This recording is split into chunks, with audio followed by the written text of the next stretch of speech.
इतनी शानदार तरीके से तख्ता पलट हो जाएगी बिहार में, किसी ने कल्पना भी नहीं की होगी। लेकिन जो राजनीतिक विश्लेषक हैं वो कल्पना कर चुके थे जब साल 2025 का था।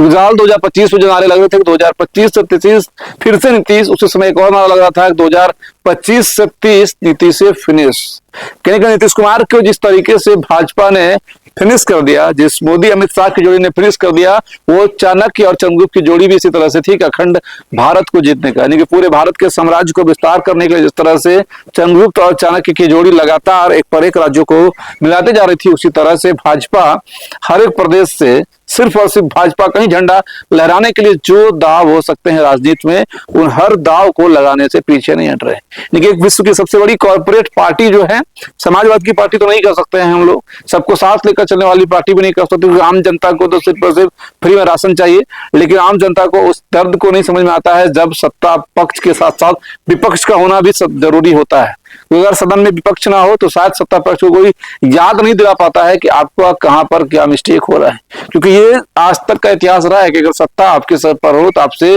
गलतियां होनी लाजमी है। क्या आपको लगता है कि हम जो कह रहे हैं, हम जो कर रहे हैं वही सही है, लेकिन लोकतंत्र ये कहता है आपकी जनता जिस भी परिस्थिति में है उस परिस्थिति के अनुकूल निर्णय लेकर उस जनता को उस परिस्थिति से बाहर करना ही सबसे बड़ा लोकतंत्र का एग्जाम्पल है। जो लॉ, जो नियम, जो तरीके अमेरिका के लिए हैं, वो लॉ, वो नियम, वो तरीका बिहार के लिए नहीं हो सकता है। जो नियम दिल्ली के लिए हो सकते हैं वो नियम बिहार के लागू नहीं हो सकता है, क्योंकि दिल्ली के इंफ्रास्ट्रक्चर अलग है, बिहार के इंफ्रास्ट्रक्चर अलग है। लेकिन उसके बावजूद भी जो आज हुआ, जिस नम आंखों से नीतीश कुमार ने राज्यसभा की नॉमिनेशन दिया, समझिए जो व्यक्ति बैठे बैठे विधानमंडल के सदस्य बनकर मुख्यमंत्री बन जाते थे, जो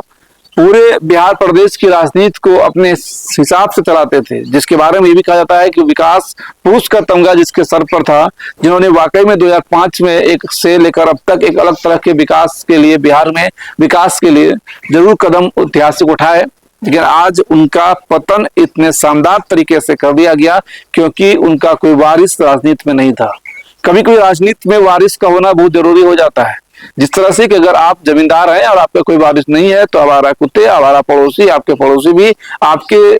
जो अच्छे खासे हर घरे फसल भी ना आपकी माँ बहने उसको भी नोच खाते हैं। उसी तरह का कहीं ना कहीं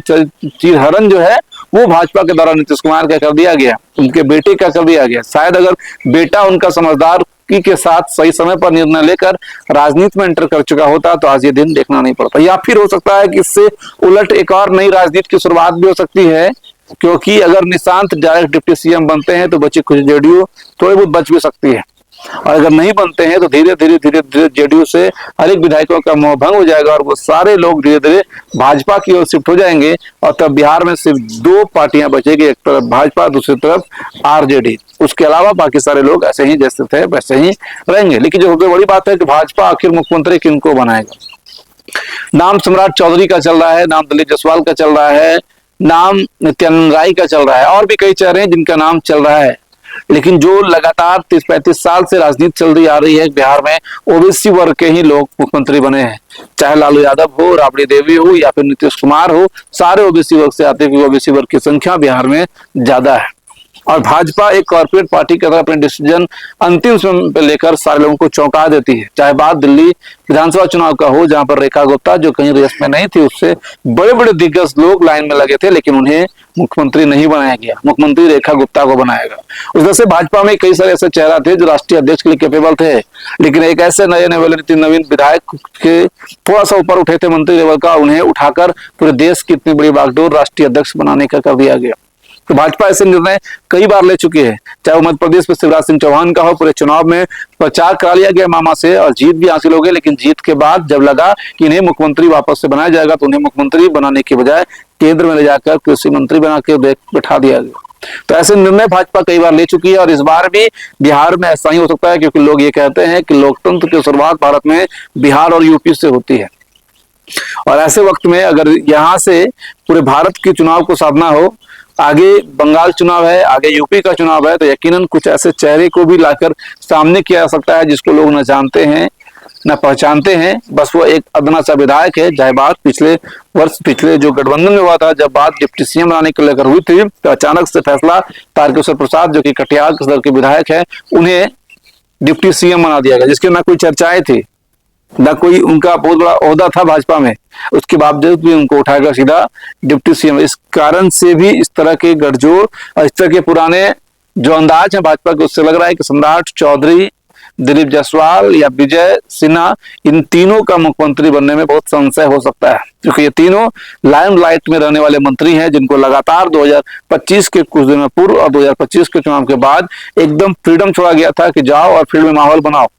बतौर प्रदेश अध्यक्ष सम्राट चौधरी ने अच्छा खासा फील्डिंग बिछाई, उसके बाद उनको बड़ी जिम्मेवारी मिली और पंचायती राज मंत्री के साथ साथ अब वो डिप्टी सीएम है ऑलरेडी। विजय सिन्हा जो डिप्टी सीएम है, साथ साथ भूमि सुधार मंत्रालय उनके पास है और लगातार सब शरीक चर्चा में होते वही रहे। सम्राट चौधरी उनके पास तो गृह मंत्रालय है। जब इतने मजबूत ये लोग हैं तो भाजपा कभी भी मजबूत नेता को मजबूत दावेदारी करने नहीं देता है। मतलब साफ है कि सम्राट चौधरी, दिलीप जायसवाल या विजय सिन्हा, इन तीनों में से कोई और मुख्यमंत्री नहीं बनेंगे, जो हमारी राय करती है। बाकी और कौन लोग हो सकते हैं भाजपा से, वो आप लोग कमेंट बताइएगा। लेकिन कई ऐसे लोग हैं जो बिल्कुल गौन है, बिल्कुल शालीनता से सिर्फ भाजपा के लिए ही जीते और मरते हैं, जिसका सीधा सीधा संबंध आरएसएस से हो, उन लोगों की चर्चाएं तेज है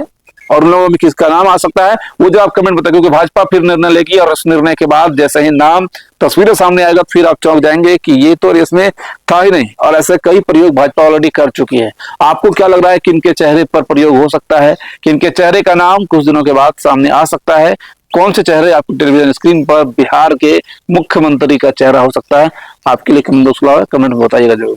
जय हिंद।